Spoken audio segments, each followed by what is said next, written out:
All right, so we're going to continue our conversation about integers in terms of money. And here we have our debt. Over here we have credit, which is the same thing as surplus money.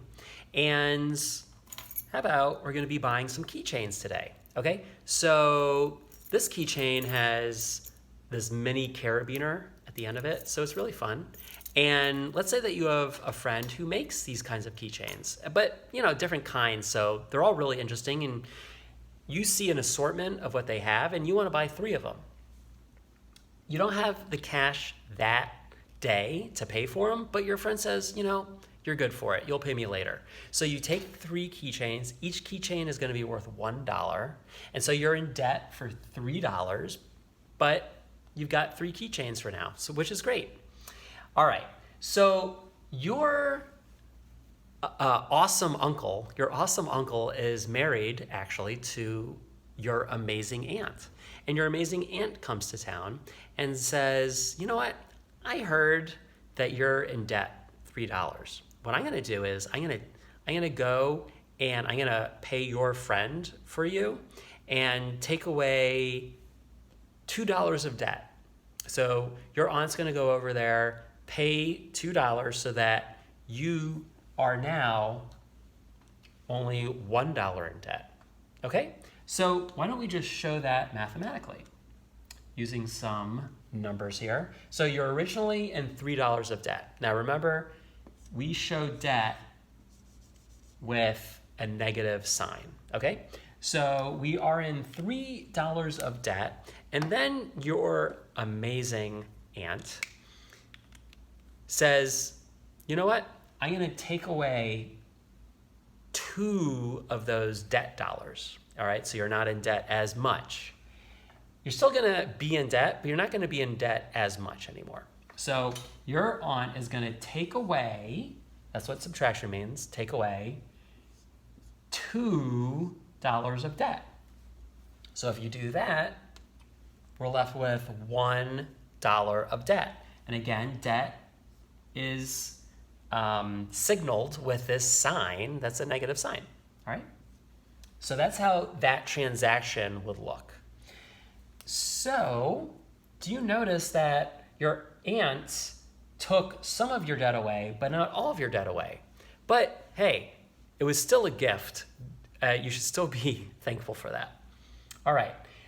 Again, and just as we talked about with your awesome uncle, your aunt, your amazing aunt, could have paid your friend directly with her own $2, or what she could have done is paid you those $2, and then you go over to your friend's house and pay these $2 that your aunt gave you to get out of $2 of debt.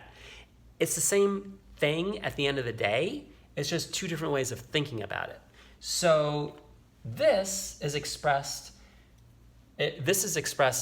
if your aunt goes to your friend and actually just takes away that debt for you, okay? But remember, it's equivalent to paying you $2 and then you canceling out each one of those dollars like that. You see when they go like that, they cancel out.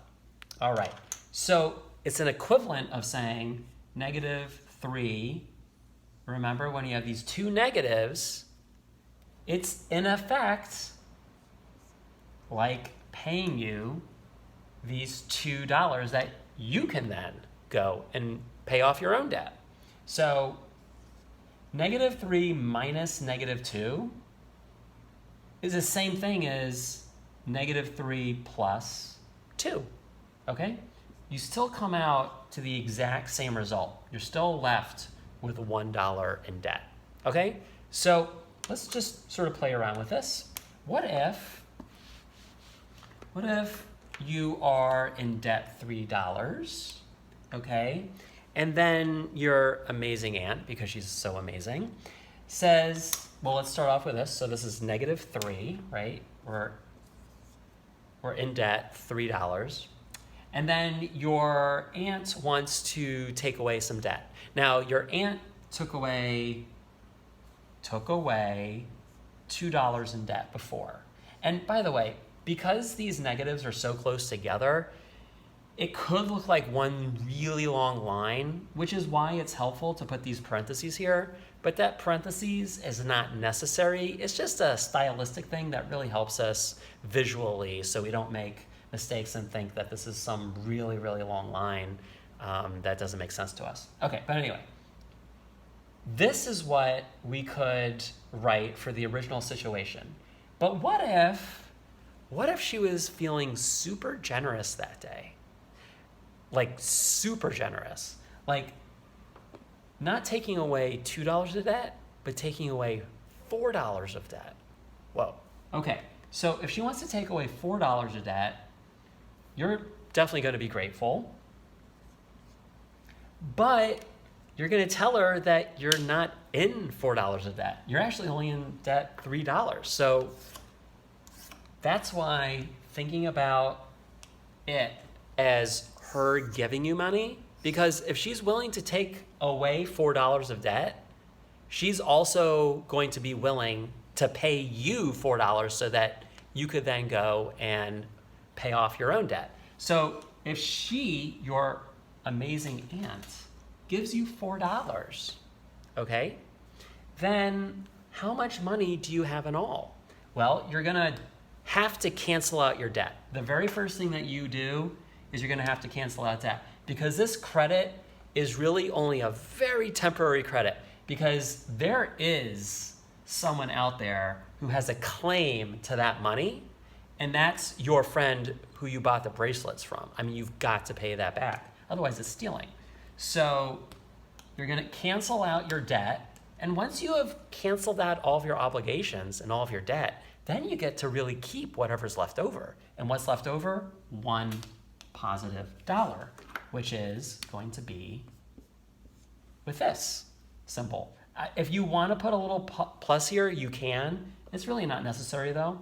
Again, if you want to make something a negative, you definitely have to have the negative. But positives you can leave without a symbol or a sign. So that's why -3 minus -4 is +1. Again, if you want to, once you get really good at this and really quick at it, you can see that 2 negatives make a positive. So you can say -3 plus 4 equals 1. Again, the exact same outcome, just 2 different ways. Oh, let me put this 1 up here. But it's just 2 different ways of viewing the same exact transaction, okay? All right, so that's basically what I wanted to go through of taking away debt. Sometimes debt that you didn't even have in the first place, so it's gonna come across as a credit, all right? All right, there you go.